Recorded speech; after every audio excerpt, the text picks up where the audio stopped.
animarte mucho a que podamos conocer. Hoy vamos a empezar un nuevo estudio y creo que va a ser sumamente importante para cada uno de nosotros. Como todos recordarán, estamos estudiando, hablamos la semana pasada acerca del tema del año que tenemos. Básicamente todo el mes de febrero y marzo vamos a estar estudiando acerca de este tema.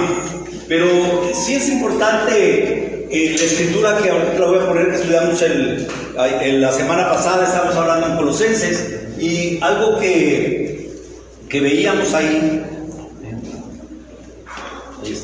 La escritura tema del año es esta, Colosenses 2, versículos 6 y 7, donde habla y dice claramente, después de, ya explicamos ayer, la semana pasada, todo el tema, entender esta escritura, dice: por eso, de manera que recibieron a Cristo Jesús como Señor, vivan ahora en Él, arraigados, edificados en Él, confirmados en la fe, como se les enseñó, y llenos de gratitud. Entonces, uno de los temas principales del año es entender, obviamente conocemos a Jesús, sabemos quién es Jesús, pero dice que de la manera que nosotros hemos recibido ese mensaje, de esa manera debemos de vivir. ¿Cómo? Arraigados, quiere decir plantados, firmes en el mensaje que recibimos, en el mensaje que escuchamos. De la misma manera, edificados en el conocimiento, en lo que se nos admitió y se nos enseñó de lo que es Jesús, quién es Jesús, y llenos de gratitud. Que cada cosa que hagamos por Cristo tenemos que estar en estas cosas. Entonces ese va a ser el tema del año, y ahorita te voy a explicar un poquito lo que vamos a hacer. Pero vamos primero a hacer una oración. Acompáñame, por favor, vamos a orar. Padre Dios, Señor Todopoderoso, queremos darle muchas gracias en esta mañana, Dios, que nos permite acercarnos, que nos permite venir a su presencia. Señor, agradecemos la oportunidad que tenemos en Cristo de vivir de una manera diferente. Por favor, derrame su Espíritu sobre cada uno de nosotros para que podamos entender lo que usted quiere transmitir a nuestros corazones, a nuestra vida, Señor. Padre, ayúdenos a conocerlo más. Ayúdenos a vivir realmente como usted quiere que vivamos, pero sobre todo a comprometernos, Señor, a vivir la vida cristiana en un mundo tan lejano, tan apartado, tan distraído de la eternidad, de lo que usted nos ofrece, Señor. Gracias por este tiempo, gracias por mis hermanos, por mis amigos que están aquí reunidos hoy. Por favor, esté con nosotros, bendiga el resto del día. También le oramos por las personas que están enfermas, los que están pasando alguna necesidad en cualquier sentido, Señor, que usted obre en sus vidas y usted les dé la salud y todo lo que necesiten para poder estar bien con usted, Señor. Gracias por este tiempo, le oramos, le agradecemos todo, en nombre de su Hijo Jesús. Amén. Hermanos, hablando de este tema, desde que empezamos el año pasado, estábamos estudiando las diferentes clases que hemos estado teniendo, pero yo creo que algo que nos hace pensar mucho, la década que hemos empezado, esta década que estamos viviendo, no ha sido nada fácil, ha sido una década que ha empezado con muchas dificultades. Y aunque ahorita vemos de un poquito diferente, la realidad es que son cosas que han estado pasando y siguen pasando. O sea, la pandemia de alguna manera continúa, nos afectó muchísimo en el tiempo que se presentó. Esas imágenes creo que son muy claras de lo que vivimos, porque todos de alguna manera sufrimos tal vez la enfermedad en nuestras propias vidas o en la vida de algún ser querido, perdimos a algún familiar, perdimos el contacto con la gente, estábamos aislados. Esa imagen me impresionaba mucho porque así nos veíamos, o sea, con la iglesia, que estamos tan acostumbrados a vernos en actividades, en la reunión, estábamos alejados, nos veíamos por cámara, o sea, era muy difícil, pero al mismo tiempo también estábamos viviendo una guerra que en un sentido pareciera que no nos afectó tanto, pero nos sigue afectando aún actualmente, que no ha terminado, está ahí, continúa. Y también en un país que está polarizado con su pensamiento y sus ideas, y ahí estamos, son luchas que estamos viviendo. Es ha sido una década difícil, ha sido una década donde apenas llevamos 2 años, estamos luchando y estamos queriendo salir, y aún nos cuesta trabajo como ver un futuro estable, como decir, no, pues va a pasar, o ya cambió el mundo, o ya estamos luchando con diferentes cosas. Pero yo creo que el propósito principal de todo esto es entender que esas cosas que nos han pasado, esas cosas que hemos sentido, esas cosas que hemos vivido, sin duda nos han llevado, bueno, nos deben de llevar a pensar en Dios, nos deben de llevar a pensar en lo que creemos, en lo que vivimos. Si estamos aquí es porque sin duda creemos en Dios, amén. De alguna manera, si no lo conoces o lo estás conociendo, Dios te está invitando. ¿Por qué? Porque Él quiere ofrecernos el alivio a esas situaciones, pero quiere que comprendamos bien algo que ahorita comentaba Roberto. Muchos tenemos muchos años en la fe, pero la pregunta es cómo reaccionamos cuando estas cosas suceden en nuestra vida, cómo respondemos cuando nos sentimos así. Cuando cosas afectan, decimos, a mí no me puede estar pasando esto. ¿Por qué? Si yo creo en Dios. Y eso es algo que sin duda a todos lo hemos vivido, lo hemos sentido, ¿verdad? Y muchas veces nuestra tendencia, cuando pasamos algunas cosas de estas, es como, ¿vale la pena seguir a Jesús? ¿De verdad vale la pena venir, estudiar la Biblia, dedicar tiempo a Dios? ¿De verdad vale la pena? Porque yo estoy sufriendo.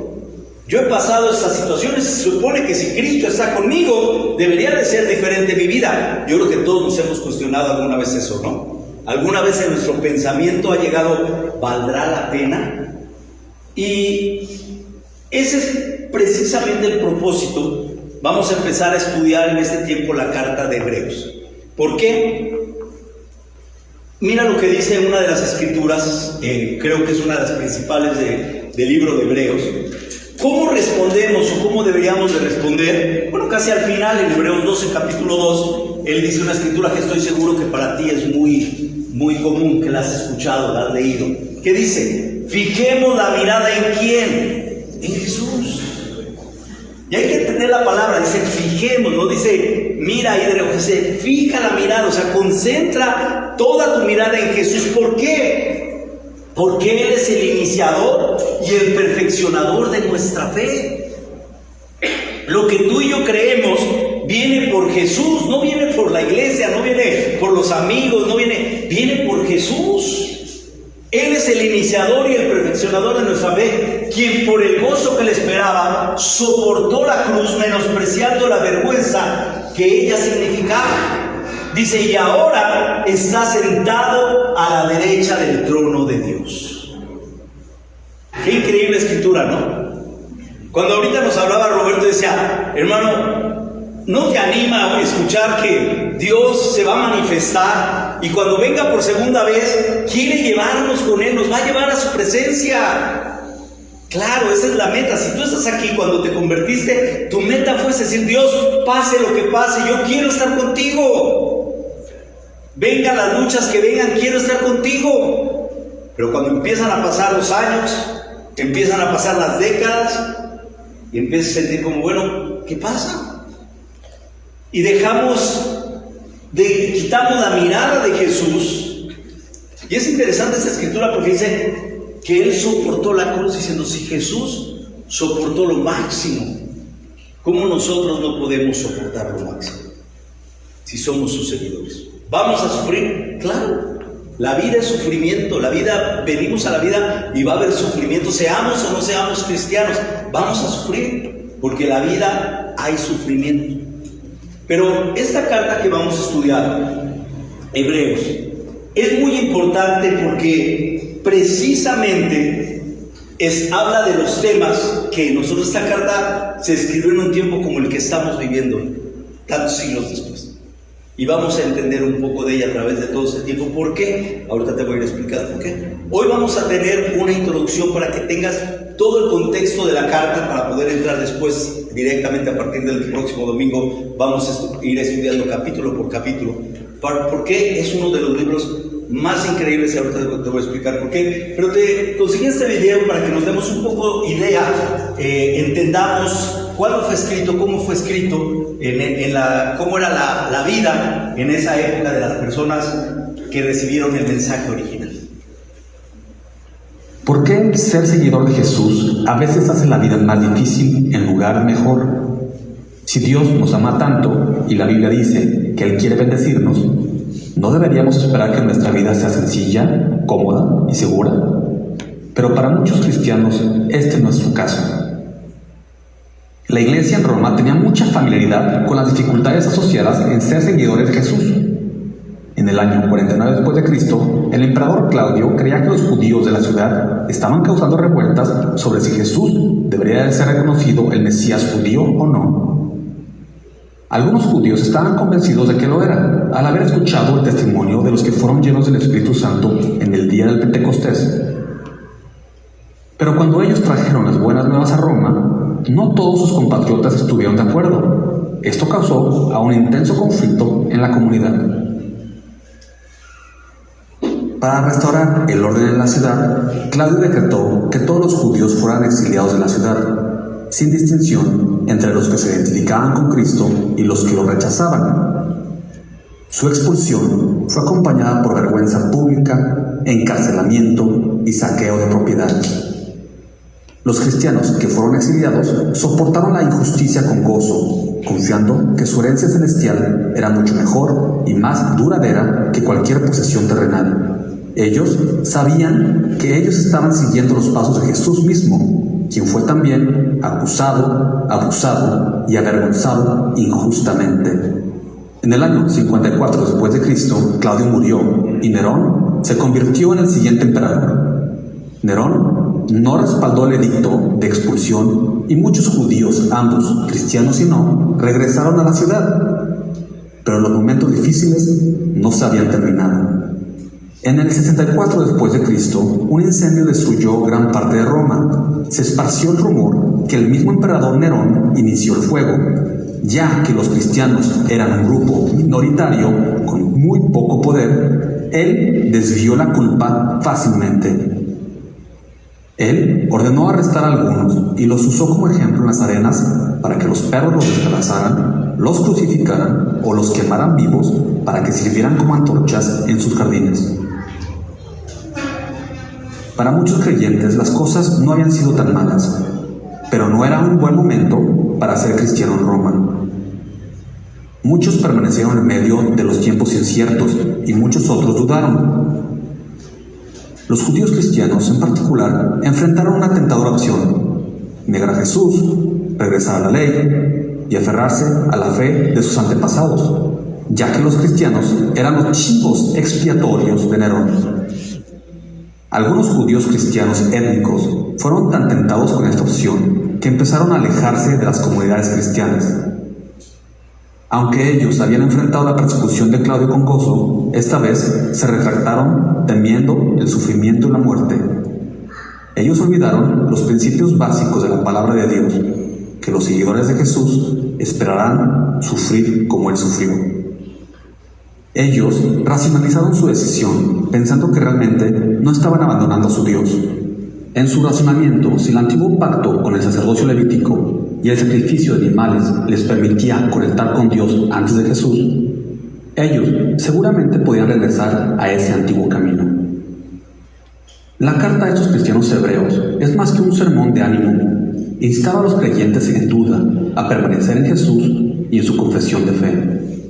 El autor desconocido era un griego hablante judío, altamente educado en las artes y retórica, detalladamente inmerso en las escrituras del Antiguo Testamento. Él amaba estas iglesias en casa y creía en la habilidad del Espíritu para ayudarles a permanecer a través de este tiempo. Pero les advirtió severamente que solo el sacrificio de Jesús podía expiar sus pecados y cualquier otro sistema de sacrificios solo traería condenación. Él resaltó todas las formas en las que Jesús era mejor que el antiguo pacto, que finalmente e irrevocablemente cambió el acceso de la humanidad a Dios. Se les pidió a los primeros lectores del libro de Hebreos que vivieran por fe en Dios y sus promesas, incluso si no podían verlo en su presente. Fe les ayudaría a acercarse a Dios más que alejarlos de Él. También los guiaría a imitar a los héroes de la fe de generaciones anteriores que sufrieron por el bien de la justicia y que no vieron la manifestación completa de su esperanza. Algunas veces ser seguidor de Jesús parece hacer la vida difícil en lugar mejor, pero eso solo es a corto plazo. En Cristo nos enfocamos en el reino que vamos a recibir, un reino que no puede ser conmovido y una herencia que no puede ser destruida. Cuando ponemos nuestra fe en esta promesa, por la ayuda del Espíritu, imitamos el efecto Hebreos. Ok, entonces ese es un poquito del contexto para que podamos entender lo que está pasando. En resumen, ¿qué estaba sucediendo? Que los que creían o se habían convertido, los cristianos, en esa época recuerda que eran judío-cristianos, la mayoría eran judíos que se habían convertido al cristianismo, y obviamente también estaban los gentiles, los que no eran judíos, que se habían convertido al cristianismo. Pero específicamente esta carta nos delata de cómo había el sufrimiento, porque eran muy perseguidos los cristianos del primer siglo, sufrían la ley. Entonces la tentación de tanto sufrimiento es que estaban queriendo regresar a sus vidas pasadas, estaban queriendo regresar al judaísmo, olvidando que Jesús había muerto en la cruz y había dado su sangre para la salvación de nosotros. Entonces la lucha de ellos es que estaban regresando a los rituales de los judíos, para, obviamente los judíos cristianos, para poder calmarse, porque la persecución era con los cristianos, con la forma cristiana de Cristo que ya estaba en toda, ya se estaba expandiendo. Entonces, eso era lo que ellos estaban pasando, era lo que estaban pasando muchos sufrimientos, como decía, comparado a lo que estamos viviendo. Vivían por parte de los judíos, eran muy criticados, por parte del gobierno eran perseguidos, no podían tener reuniones, por eso se reunían en reuniones casas, como hoy tenemos las charlas bíblicas en las casas, se reunían ahí en ellos,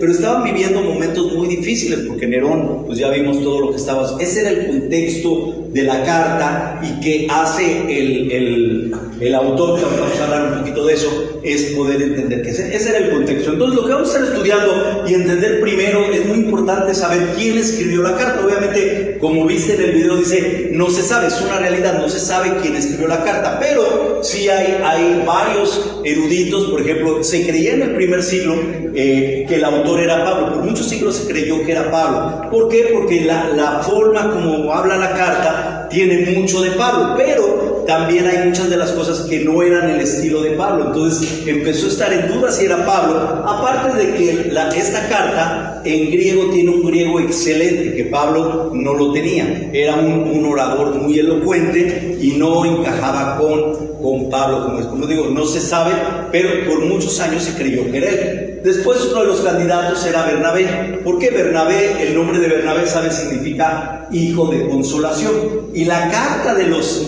hebreos es básicamente una carta de consolación, o sea, de ánimo para permanecer, para no rechazar el mensaje. También porque era judío. La carta obviamente tuvo que haber sido escrita por un judío, porque no explica nada de lo que es el judaísmo ni de las tradiciones. ¿Por qué? Porque era alguien que sabía perfectamente todo lo que era el judaísmo.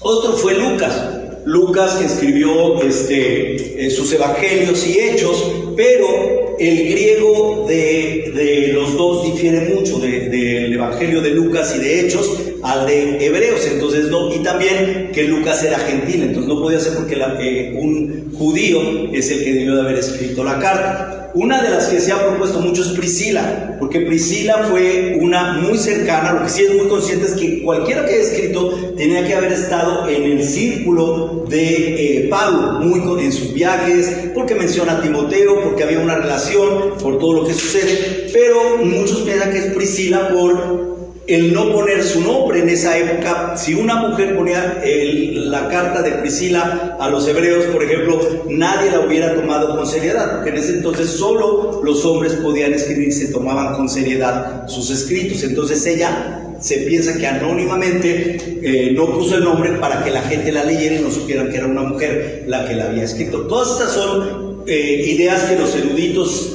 han concluido. La más clara, la que la mayoría acierta, es que fue Apolo. Recuerda, Apolo fue un griego de excelente, muy elocuente para predicar. Y una de las cosas principales es que Apolos es originario de Alejandría, que era un puerto muy importante en la época, y la carta trae muchos términos náuticos que una persona que no viviera en la playa, en un puerto, no utilizaría esos términos, porque era algo muy local. Entonces, por el griego que habla, por la forma como tú sabes, dice claramente, la Biblia nos dice que él era un griego que hablaba de una manera muy elocuente, un orador muy elocuente. El griego que tenía y los términos marítimos que utiliza en toda la carta es lo que hace posible pensar que él fue. Pero Orígenes, un teólogo del siglo II, esa es la conclusión que la mayoría de los eruditos aceptan, y él dice, solo Dios lo sabe. ¿Quién escribió?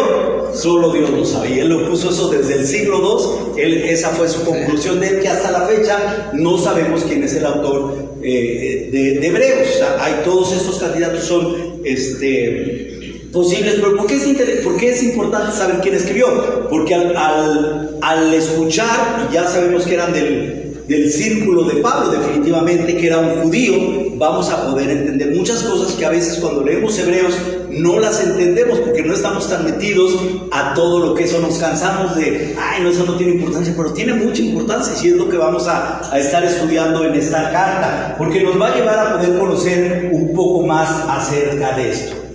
La otra cosa que tenemos que ver es a quién escribe. Recuerda que la mayoría de las cartas empiezan y de Pablo, que escribe a los hermanos que están en la ciudad de Colosas. Esta carta no empieza así. ¿Por qué? Porque básicamente se cree que no es una carta, se cree que es un sermón.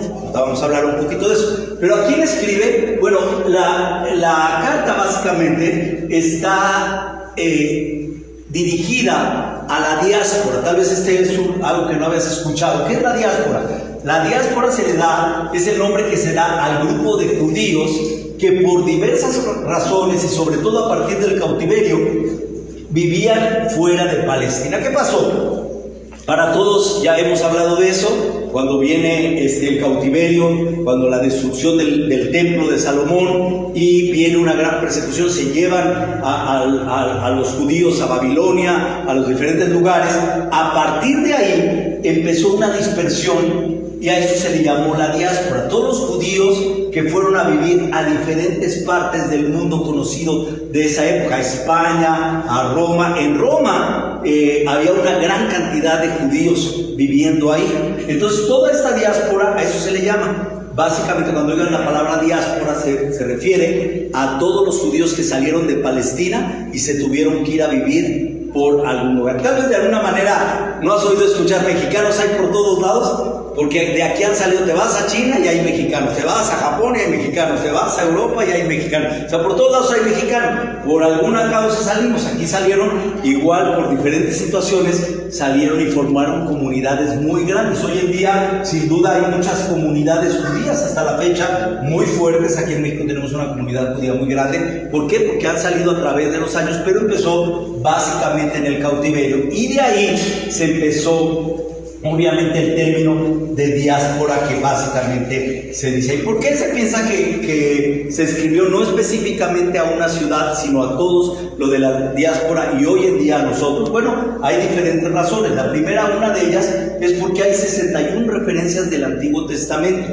O sea, básicamente es uno de los libros que tiene más referencias del Antiguo Testamento. Y la versión que ellos utilizaban es esta Biblia que se llama la Septuaginta.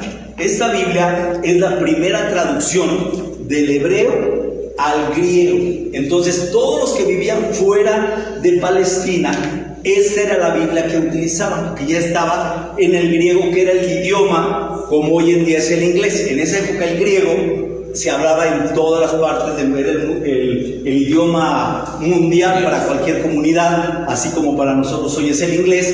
Vayas a donde vayas, todo el mundo de alguna manera habla inglés, así era el griego. Entonces esta era la primera traducción del hebreo al griego y era la que utilizaban ellos. Entonces esta viene de una traducción que se juntaron Septuagintas de 70, que se juntaron 70 rabinos a traducirla al griego para tener una copia, y hasta la fecha se sigue utilizando. La mayoría de las versiones que tenemos hoy vienen derivado obviamente de esta traducción, porque era una copia fiel del hebreo al griego. Entonces, de esa manera. Otra de las cosas importantes, que la carta toma temas que no eran comunes solo para los judíos, como Moisés, los ángeles, la sabiduría, era algo muy claro. Entonces, por eso también habla de eso. No explica nada lo que decía de la religión judía, porque obviamente cualquiera que la leyera era judío y entendía, eran judíos de la diáspora que entendían perfectamente cualquier significado, cualquier palabra. Por ejemplo, si dijeran el efod del sacerdote, ellos inmediatamente entendían qué quería decir eso. Tal vez para un cristiano nuevo no entendía eso porque no tenía, o el tabernáculo, o todas las palabras que utiliza en el libro de la carta.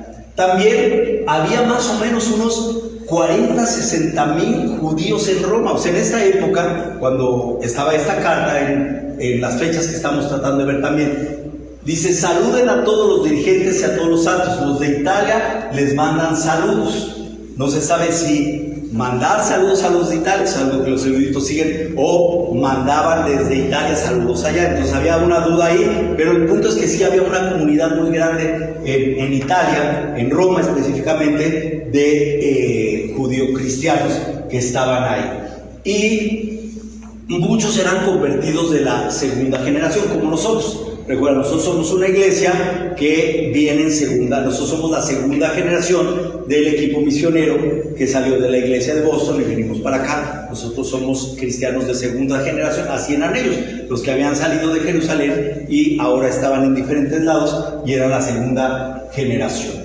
Y también algo muy importante es que habían pasado por muchas luchas, estaban pasando muchos sufrimientos, y en la carta lo afirma en el capítulo 10, en el versículo 32, dice: recuerden aquellos días pasados, cuando ustedes, después de haber sido iluminados, sostuvieron una dura lucha y soportaron mucho el sufrimiento. O sea, tenemos que ponernos mucho en la carta. ¿Por qué? Porque en ese entonces decir que eras cristiano era arriesgarte a muchas cosas. Podías ir a ser quemado, te arrestaban y de la noche a la mañana te quitaban tus propiedades, te metían en la cárcel, no importa si eras de la alta sociedad o no, todos eran tratados de una manera muy fuerte. Entonces había mucho sufrimiento, estaban pasando muchas situaciones que estaban viviendo, y por eso era importante entender todo esto, ¿verdad? ¿A quién escribe? ¿Quiénes eran las personas? Había una gran persecución, los judíos en todas eran perseguidos, y obviamente los cristianos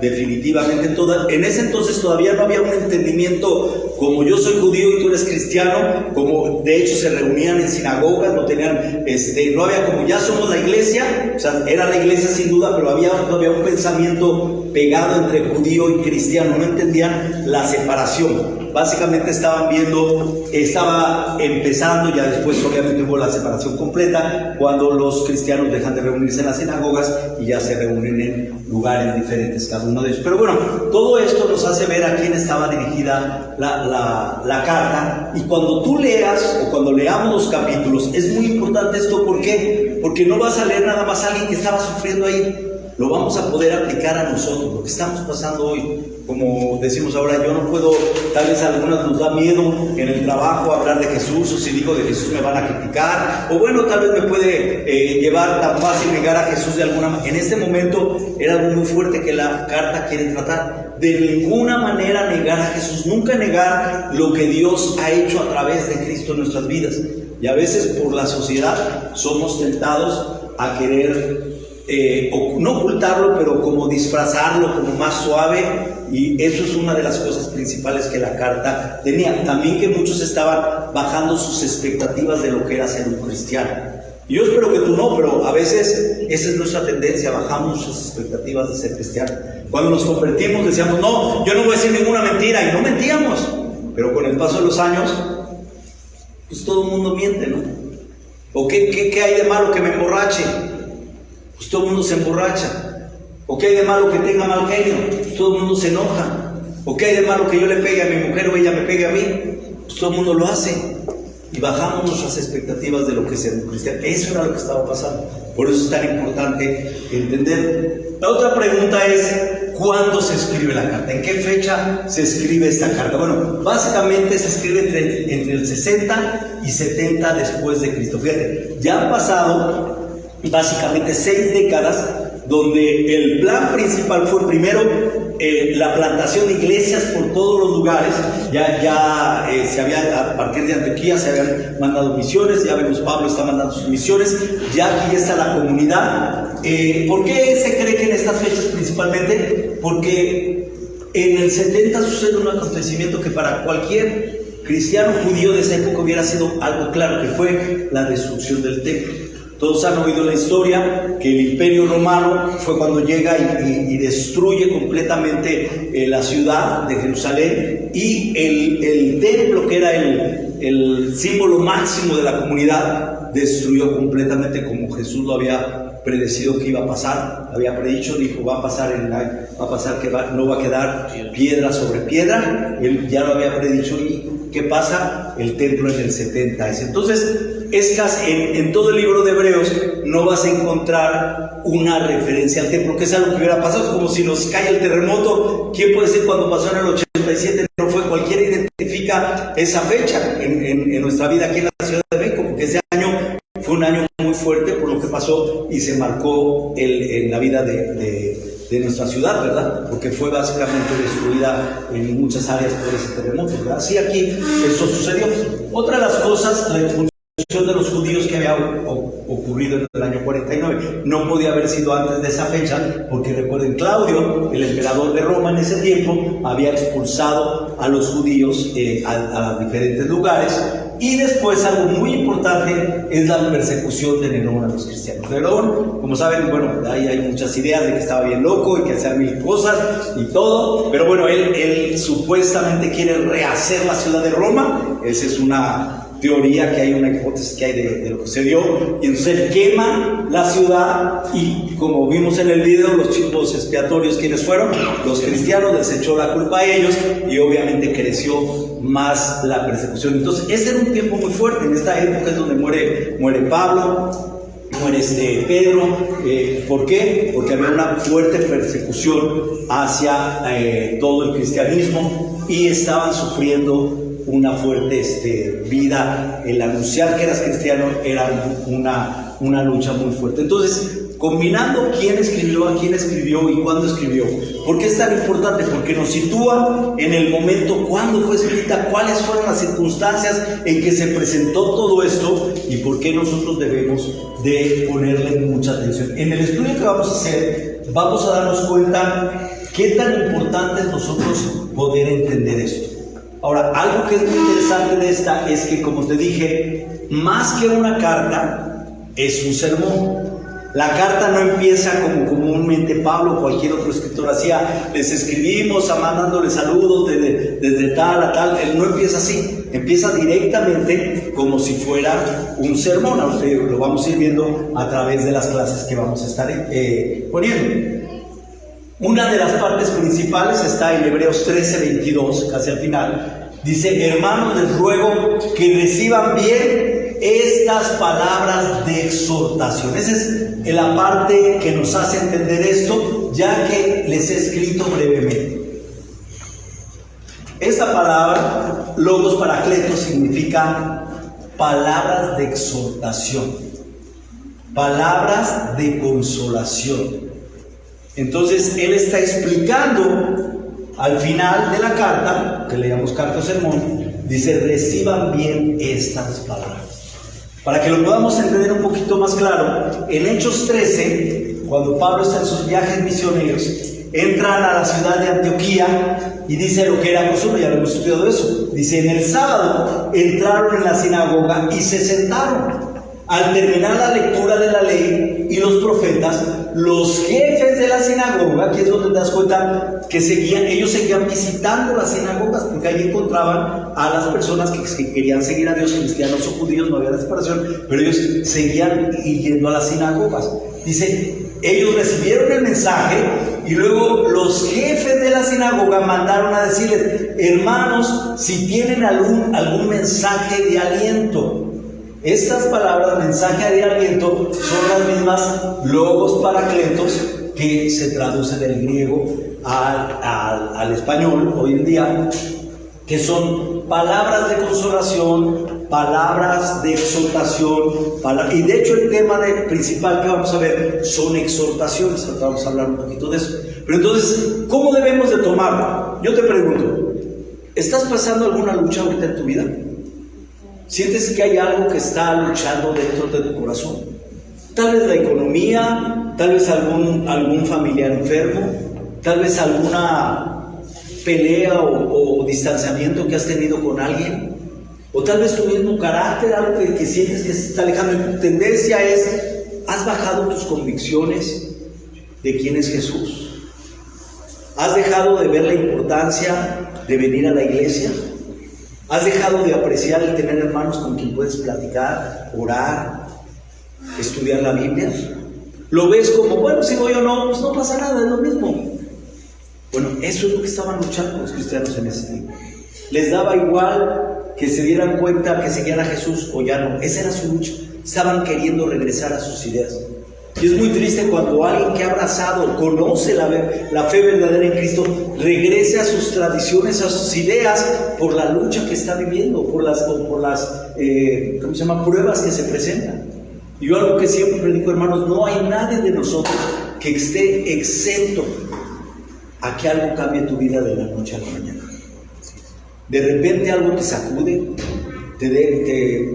no sé, estudiantes te quitan una beca que tenías en una escuela, o tus papás se divorcian y tú sientes que el mundo se te acabó, o tal vez los casados, el esposo o la esposa falla, comete, no sé, infidelidad de pensamiento, de acción, no sé, de lo que sea, y sientes que el mundo se acabó, o algún familiar que tú quieres mucho se enferma, o de repente algo te pasa. A mí me impresionó porque nos estaban platicando, estábamos con unos primos ayer festejando a una tía, y estábamos platicando de una prima que estaba en el centro, un día normal, estaba caminando en el centro, dicen que bajó la escalera, de la banqueta, apenas iba a cruzar, y de repente una motocicleta salió de la nada y la atropelló, la salió volando. Lleva 15 días en terapia intensiva, está luchando entre la vida y la muerte. Y lo que hablamos ayer es que de la noche a la mañana te cambia la vida. De la noche a la mañana no sabes qué va a pasar. Así es. Pero en esos momentos es donde uno lucha, donde dice, ¿por qué? No entendemos por qué nos pasan. Pero hermanos, todos estamos expuestos a que nos pasen circunstancias y nos van a pasar. No creas que por ser cristianos no nos van a pasar. Muchos de nosotros estamos viviendo una generación donde nuestros papás se están enfermando, donde son adultos mayores y los vemos sufrir. Y dices, wow. Y no sabes qué hacer, algunos muy mal, algunos otros bien. O tú mismo estás experimentando, dices, pues ya no me funcionan las rodillas como me funcionaban antes, ¿verdad? O ya si me como unos 10 taquitos en la noche, ya no duermo. O sea, te empieza a ver que ya las cosas ya no son iguales. Entonces todos vamos a pasar por situaciones que nos vamos a enfrentar a diferentes cosas. Pero entonces por eso era tan importante que estaba tratando de animar, porque estaba diciendo, hermano, yo sé que entiendo, te corrieron del trabajo, pero esa no es una razón para que dejes de amar a Jesús. No es una razón que se te ponchó la llanta de un carro, ya no pudiste llegar a la reunión. No es una razón. Cuando hay un deseo, lo vamos a hacer de una manera o de otra. Yo siempre he dicho, hermano, nuestro gran ejemplo en nuestra iglesia son nuestras mamás, ¿no es cierto? A mí me impresiona su fidelidad. Ella dice, pase lo que pase, yo voy y nada me mueve de ahí. Para los que somos más jóvenes, porque ya nos sentimos, tal vez no somos tan jóvenes, pero nos sentimos jóvenes, debe ser un gran ejemplo de hermanas que luchan y que están ahí a veces hasta en silla de ruedas, bien, pero quieren estar en la reunión. Así es. Y muchas veces nosotros cualquier cosita, ay, es que hoy juega el América y el Guadalajara, yo no me lo puedo perder. Y es más importante el partido de fútbol. Hoy es que hoy es la comida, pero hace 8 días también tuviste una comida, y hace 15 días también tuviste una, pues todos los domingos tienes una comida. Yo no digo que no vayas, pero hay que darle nuestro tiempo a Dios, ¿no? Y a veces nos cuesta trabajo. Entonces, todas esas luchas, hermanos, es lo que el propósito de la carta era poder decir precisamente cuál era el propósito: animar a los hermanos en las luchas y no negar a Jesús. Fíjate, ¿qué pasaría si hoy, imagínate que tú te arreglas y dices, yo voy a la iglesia muy animado, y te pones, ahí, te bañas bien, ya sales todo preparado, ¿no? Y abres la puerta y de repente ves unos policías ahí enfrente de tu casa. ¿A dónde va, joven? Si va a la iglesia, me lo llevo ahorita a la cárcel, porque lo que ustedes hacen no está bien en nuestro país. La pregunta es, ¿qué harías? De verdad, póntelo a pensar. ¿Podría pasar? ¿Qué dirías? No, yo iba aquí al supermercado. No, pues no me ve, voy a una fiesta. O sea, todos estaríamos tentados a decir que, a ver, ¿tú quieres ir a la cárcel? Y dirías, bueno, nada más ir a la cárcel por decir que voy a la iglesia. Bueno, en el primer siglo era tanta la convicción de los hermanos que sabían, no me importa. Y ellos eran llevados a esto que es tan común que lo hemos escuchado. Eran llevados por seguir a Jesús a los leones. Eran puestos como antorchas, o sea, los utilizaban. Nerón utilizaba los cuerpos de los cristianos para iluminar la ciudad de Roma y se dieran cuenta que él era el amo y señor. O sea, el ser cristiano era algo fuerte, no era como decir como nosotros, ay, ¿qué haré hoy? ¿Iré a la iglesia? Ay, no, hace mucho frío, mejor hoy no voy. Esos son nuestros pretextos. Así es. Esas son nuestras luchas. Y en el primer siglo era como, híjole, si salgo, voy a hacer que no regrese. Tengo que tener eso en mente. Si salgo hoy de mi casa, tal vez no regreso en la noche. Esa era la lucha. Y sí, muchos no regresaban.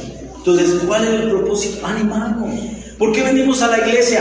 Hermanos, ya somos salvos por Cristo, ¿ven? Pero venimos para animarnos. Para llegar con una hermana y decirle, hermana, sé que estás pasando esto difícil, qué increíble que podemos abrazarnos. Pero a veces llegamos como si viniéramos a un velorio a la iglesia. Ay.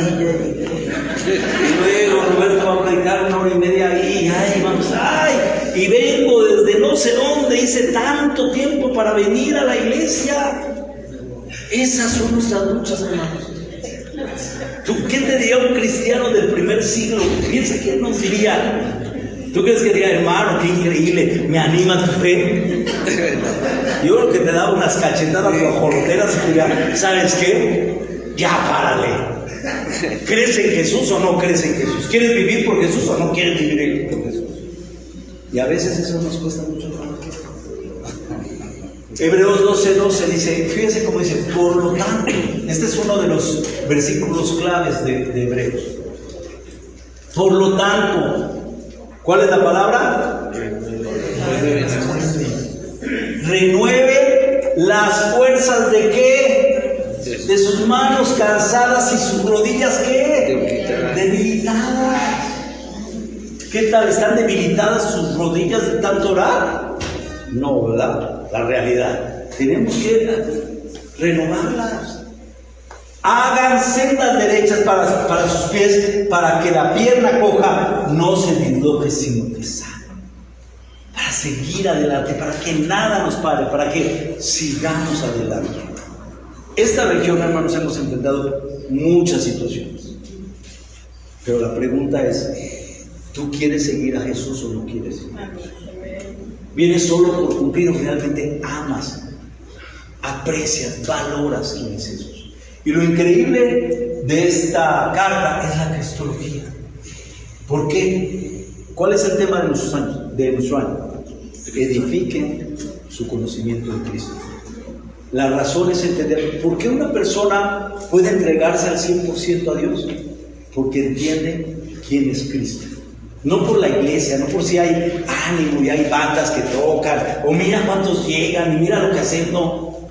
Es la cristología. ¿Quién es Cristo en nuestras vidas? ¿Qué significa? Algo que las cosas que habla principalmente la carta, la superioridad de Cristo. Quiere hacerles ver a los judíos que Cristo es superior a Moisés, a Abraham, a todo. Para que pudieran entender, cuando tú verdaderamente entiendes quién es Cristo, aunque la cama esté rica y calientita, vas a venir a la iglesia, porque entiendes quién es Cristo. Cuando pasas una lucha y dices, esto no es nada con lo que vivió Cristo. No es cuestión si estoy de ánimo o no estoy de ánimo. Otra de las cosas de la carta están las advertencias y las exhortaciones. O sea, la carta, aparte de la cristología, estos son los temas que vamos a estudiar. La superioridad de Cristo. Luego en la misma carta nos va a llevar a entender que hay advertencias y exhortaciones. Hay 7 advertencias en la carta que son muy marcadas, que nos van a llevar a animar y al mismo tiempo nos van a retar para que tomemos pasos como la iglesia aquí en este siglo. Y por último, de la sombra a la realidad. Nos va a mostrar principalmente cómo todo el Antiguo Testamento era una sombra de los bienes que iban a venir. Entonces, cuando un judío leía toda esa sombra, entendía, se hizo realidad ¿en quién? En Cristo Jesús. Y vamos a ver toda esa simbología, vamos a aprender acerca de todo eso. ¿Por qué? Porque esos son los temas principales que necesitamos aprender. Entonces, ¿qué es lo principal el día de hoy, hermanos? Mira, aún esta escritura, ahí lo dice claramente, 10.1, dice: la ley es solo una sombra de los bienes venideros y no la presencia misma de estas realidades. Por eso nunca puede, mediante los mismos sacrificios que se ofrecen sin cesar año tras año, hacer perfectos a los que lo adoran. ¿Qué se necesitaba? Jesús. El sacrificio máximo y el nuevo pacto. Esta carta lo que nos enseña mucho es el nuevo pacto de Dios para nosotros. ¿A través de quién? A través de Cristo Jesús. Hacerlo, quitar entonces ese pacto antiguo que fue valioso, que fue importante, pero después de la muerte de Cristo, hay un nuevo pacto en el cual estamos viviendo nosotros, ese pacto de Cristo para nuestras vidas. Entonces, hermanos, el propósito de todo esto es, como dice la Escritura. Por eso, ya que saben todo eso, dice: vivan de manera como recibieron a Cristo Jesús, vivan ahora en Él, arraigados, que nada te mueva, que quedes firme, edificados en conocimiento, en amor, en su palabra, confirmados en la fe que se les enseñó, las Escrituras. ¿Estás de acuerdo? ¿Y llenos de qué? De alegría. Lo que menos podemos venir es con cara de funeral. ¿Estás de acuerdo? Decir: ya vengo, sí quiero, pero como llenos de alegría. Yo no digo que vengas en una persecución: mira, me robaron mi casa, qué increíble. Pero sí alegres. ¿Sabes qué? Estoy en paz. La alegría quiere decir eso, es atraer paz interior. Eso es lo que la carta nos quiere decir. Entonces, les animo mucho, a partir del próximo domingo, vamos a empezar desde el capítulo 1. Yo te animo mucho que traigas un cuaderno, anotes. Si tienes duda de algo, después de la reunión o en la semana puedes hablar conmigo, cualquier duda que tengas, porque nos tampoco fácil. No puedo tratar todos los temas aquí, que va a hablar cada detalle, pero sí vamos a entender todo el contexto. ¿Por qué? Porque necesitamos, si somos cristianos, vivir como Cristo nos manda, no como el mundo quiere que vivamos. Quiere que hagamos una diferencia, y esa diferencia es única y exclusivamente a través de la sangre de Cristo Jesús. Amén. Entonces, les animo mucho a partir del próximo domingo, Hebreos capítulo 1. Gracias.